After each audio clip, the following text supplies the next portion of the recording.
Hi guys, hope you're all safe and well.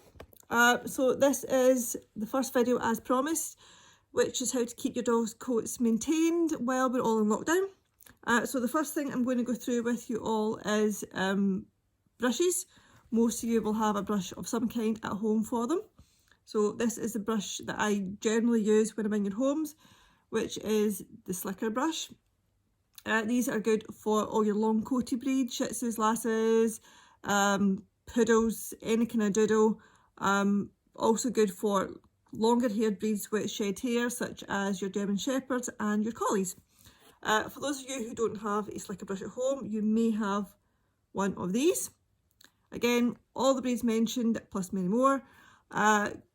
It's not as good for getting knots out, but it will do if you have absolutely nothing else. Then we have our comb. I've lost the comb I was using, but we'll use this one instead.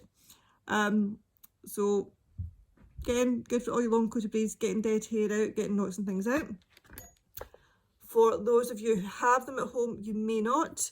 We have a little set of basset clippers here, and we'll go through how to shave around their private areas, bottoms, possibly their pads.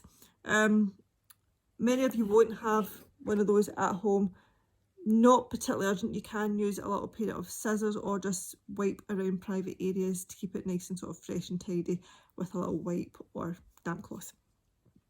Then for those of you who have shedding dogs, such as your pugs, Frenchies, that kind of idea, we have a variation on our Furminators.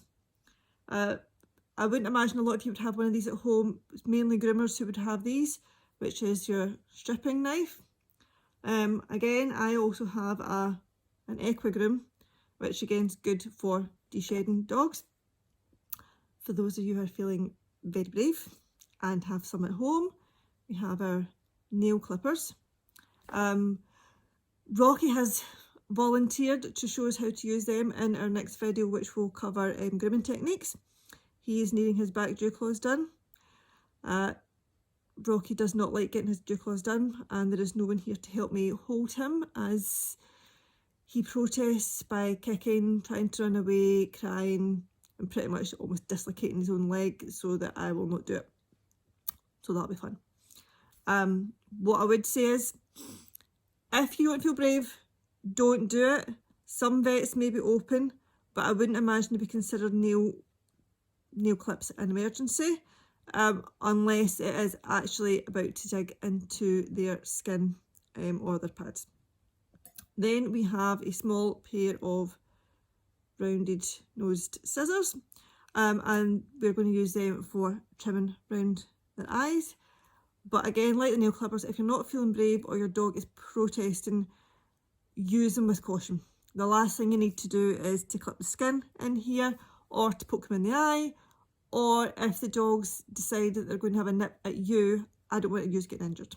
Dog grooming is a very skilled trade, and a lot of dogs will behave better for their groomers than they do for their owners. I mean, even my dogs don't behave for me. So we'll go through that.